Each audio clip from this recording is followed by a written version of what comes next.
So this is the third video, and this one is going to be on the Four Noble Truths of Buddhism, because how can you begin to become a Buddha if you don't even know the Four Noble Truths of Buddhism? So the first noble truth is existence is suffering. The second noble truth is that desire or craving is the root of all suffering. And then the third noble truth is suffering can be overcome. The fourth noble truth is suffering is overcome by following the Eightfold Path to Enlightenment. And not that I'm trying to rewrite Buddhism or I'm trying to shortcut anything, but I'm not going to spend any time, I don't think, in this class on the Eightfold Path to Enlightenment. It's cool. I like it. I do try to practice some of it. But it's not something I'm going to spend a lot of time on in these videos. In today's video, and I'm going to do another video within the next couple of days that will focus more on the second noble truth. But in today's video, I want to focus on the first noble truth and how it relates to psychology a little bit.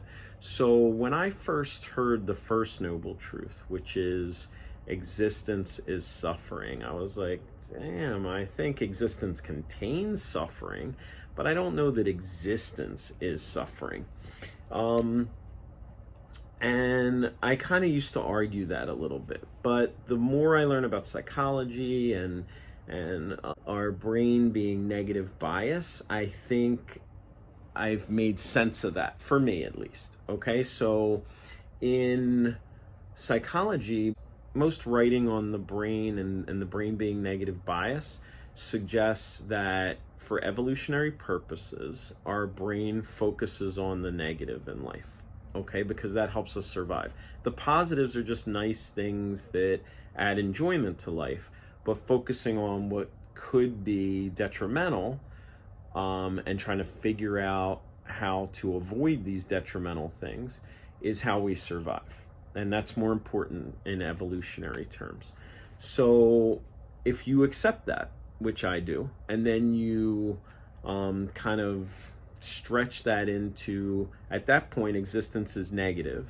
Like, to be human is to focus on the negative, right? Predominantly, not exclusively, but predominantly.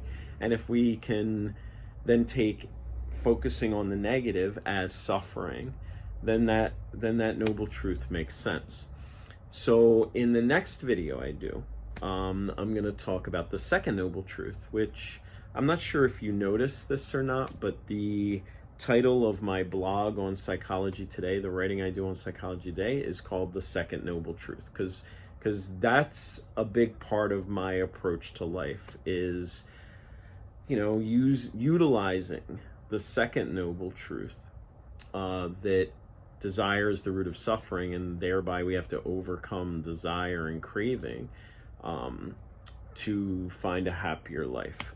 And maybe that's my shortcut, and maybe I'm not doing Buddhism enough justice by doing that, but that's where I'm teaching the class, okay, not the Buddha. So that's the way we're gonna go.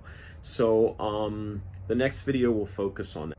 I'm gonna set a limit for myself that video will be by Monday. Okay, when I say by Monday, I mean by the end of the day, Monday. Okay, you'll have another video on the second noble truth.